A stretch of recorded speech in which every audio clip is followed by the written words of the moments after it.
yang bahawa ulama-ulama di Aceh manteng sangat diperhatikan kepada muslimin Aceh,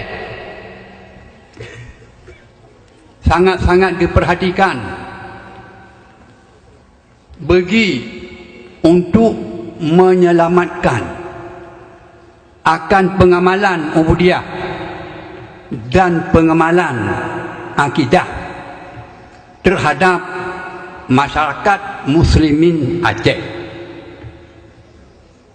Berarti ulama Aceh adalah dengan keadaan sahabat yang rupa muzakarah baik di tempatnya atau di tempat-tempat yang lain,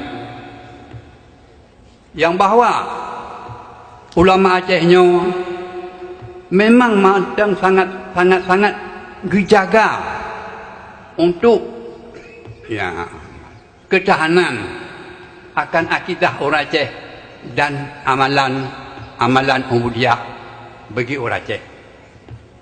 Maka inilah adalah suatu makna yang menurut ulun tuan di Aceh sampai katanya baik bak tempatnya atau di tempat-tempat yang lain, yang bahawa oleh kita nyonyo manteng tak laksanakan sebagaimana yang dipesan dan yang diamanahkan oleh Rasulullah SAW kepada kita.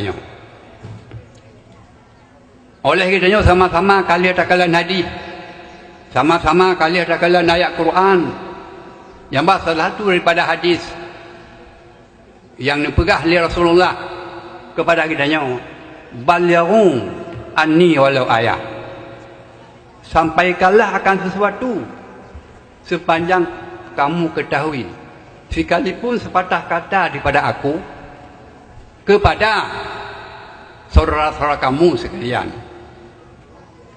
Maka dalam halnya dengan keadaan yang lain rupa, kamu sahabat katanya di sini, berarti katanya mantenglah untuk terjaga akan masyarakat kaum muslimin sebagaimana yang diperintahkan oleh Rasulullah SAW.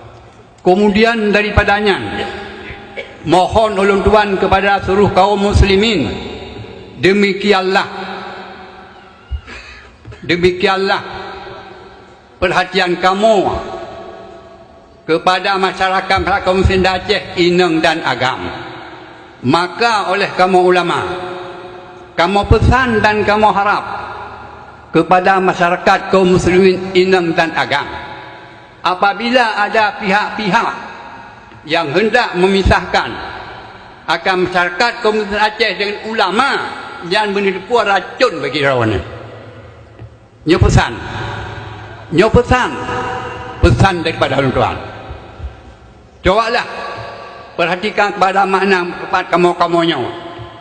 Apakah di kamu hanya berdiri kepada rawan? Sangat kamu berdiri kepada rawan. Tapi benda tiba ada pihak-pihak di Aceh yang ingin untuk memisahkan rawan dengan kamu ulama-ulama. Tapi bila anaknya rupanya menipu, yang penyakit racun bagi rawan.